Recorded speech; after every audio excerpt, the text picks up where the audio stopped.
Welcome to our channel, Wonderful Relationship. I'm so glad you're here joining us today. You know, relationships, they're the most precious things in life, but they can also be the most challenging. And one of those challenges that so many couples face is resentment. It can creep in like a thief in the night, stealing your joy, your peace, and the very foundation of your love. But let me tell you something, my friend. Resentment doesn't have to be the end of your story. It doesn't have to have the last word. Just like we learned on the show, healing and growth are always possible when you're willing to do the work. So if you're feeling that sting of resentment, that bitterness towards your partner, don't despair. Today we're going to explore 7 powerful steps, 7 guideposts on your journey to overcoming resentment and building a stronger, more loving relationship. Stay with us. Chapter 1. The Power of Communication. Now, the first step to overcoming resentment, the very foundation of healing, is open and honest communication. Remember, communication is not just about talking. It's about truly listening, hearing your partner's heart. Think about it like this. Resentment often festers in silence. It grows in the darkness of unspoken words, unaddressed hurts. When you hold those feelings inside, they can twist and turn, becoming distorted and magnified. But when you open up, when you create a safe space for honest dialogue, you allow those resentments to come out into the light. And in the light, they begin to lose their power. Start by choosing the right time and place to talk. Find a moment when you're both calm, when you can truly be present with each other. And remember, this isn't about blame or judgment. It's about understanding. Approach your partner with love and compassion, even if it's hard. Let them know that you want to understand their perspective, that you want to heal the hurt together. Use I statements to express your feelings without accusing. Instead of saying, "You always do this," try, "I feel hurt when this happens." It makes all the difference. And most importantly, listen. Really listen to what your partner has to say. Put yourself in their shoes. Try to see the world through their eyes. Remember, communication is a two-way street. It's about giving and receiving, understanding and being understood. Chapter 2. The Transformative Power of Empathy. Overcoming resentment isn't just about communicating your own feelings. It's about truly understanding your partner's experience. It's about cultivating empathy. Empathy is stepping outside your own perspective and into the shoes of the other person. It's about seeing the world through their eyes, feeling their emotions. When we're resentful, we focus on our own pain. But what about our partner? What are they going through? Maybe they're struggling with something you don't know about. Approach with empathy, and you'll find resentment melting away, replaced by compassion. Chapter 3. The Liberating Power of Forgiveness. Now I know what you might be thinking. Oprah, forgiveness? That's easier said than done. Forgiveness is not a gift you give to someone else. It's a gift you give to yourself. Holding on to anger is like drinking poison and expecting the other person to die. It keeps you trapped in the past, unable to move forward. Forgiveness means releasing the grip that pain has on you. It means choosing to let go of anger so you can heal and move on. Forgiveness is a process, not a switch you can just flip on. It takes time, patience, and a whole lot of grace. But believe me, it's worth it. Chapter 4. The Importance of Setting Boundaries. Now, as we talk about forgiveness and moving forward, it's crucial to remember the importance of setting healthy boundaries. You see, boundaries are not about building walls. They're about creating healthy fences around your heart, your time, your energy. Think of it like this. A fence defines where your property begins and ends, right? It doesn't prevent people from coming and going, but it does provide structure and clarity. In the same way, boundaries in relationships provide a framework for respect, for understanding each other's needs and limits. They help prevent resentment from building up in the first place. Start by identifying your own needs and limits. What are you willing to tolerate? What are your deal breakers? Once you're clear on your own boundaries, communicate them to your partner clearly and respectfully. Remember, setting boundaries is not about controlling your partner.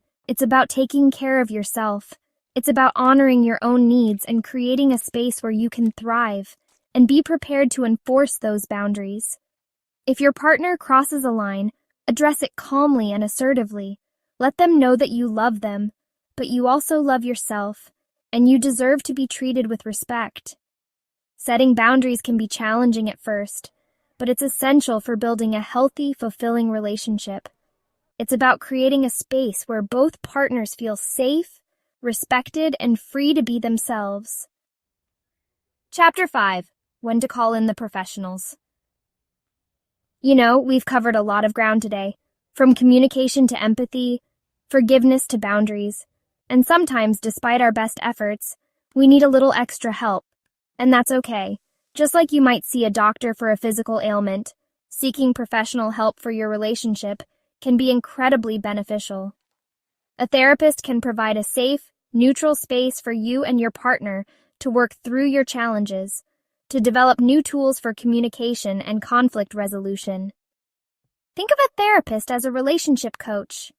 They can help you identify patterns in your relationship, uncover underlying issues, and develop strategies for moving forward. Now, I know there's still a stigma around therapy, but let me tell you, seeking help is a sign of strength, not weakness. It shows that you're committed to your relationship, that you're willing to do the work to make it stronger. If you're feeling stuck, if you're struggling to overcome resentment on your own, please don't hesitate to reach out for professional support. There are so many amazing therapists out there who can guide you on your journey to healing and growth. Remember, you're not alone in this. Many couples face challenges, and seeking professional help is a sign of courage and commitment to a brighter future together.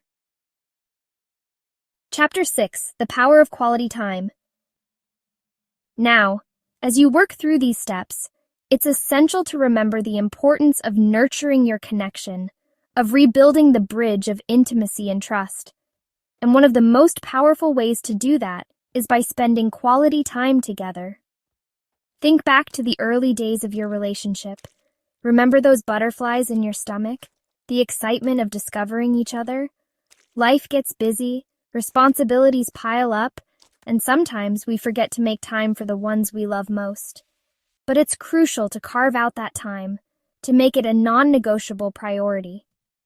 It doesn't have to be extravagant or expensive. It's about being present, being intentional, and creating those special moments that reignite the spark. Plan a date night, just the two of you. Put away your phones, turn off the TV, and truly connect. Talk, laugh, reminisce about happy memories. Try something new together. Take a cooking class. Go for a hike. Explore a new part of town. Shared experiences create lasting bonds and remind you of the joy you find in each other's company. Remember, relationships are like gardens. They need constant care and attention to thrive. So, water your garden with love, with laughter, with shared experiences, and watch as your bond grows stronger than ever before. Chapter 7. The Importance of Self-Care. And finally, as we reach the end of our journey together today, I want to leave you with this: overcoming resentment, building a stronger relationship. It all starts with you. It starts with prioritizing your own well-being, with filling your own cup first. You see, when you're depleted, when you're running on empty, it's much harder to show up as the best partner you can be. Resentment can easily take root when you're not taking care of your own needs. So, make self-care a non-negotiable part of your life. What brings you joy? What makes you feel alive? Make time for those things, even if it's just for a few minutes each day. Read a good book, take a long bath, go for a walk in nature, nurture your mind, your body, and your spirit. Remember, self-care is not selfish, it's essential. It's about honoring your own worth, recognizing that you deserve to be happy and fulfilled. And as you prioritize your own well-being, you'll find that you have so much more to give to your relationship. You'll approach challenges with more patience, more understanding, and a renewed sense of love and appreciation for your partner. Thank you for joining me on this journey today. Remember, overcoming resentment is a process. It takes time, it takes effort, and it takes a whole lot of love. but I believe in you. I believe in the power of your love to overcome any obstacle. If you found these tips helpful, please share this video with someone who might need it. And don't forget to subscribe to our channel for more relationship advice.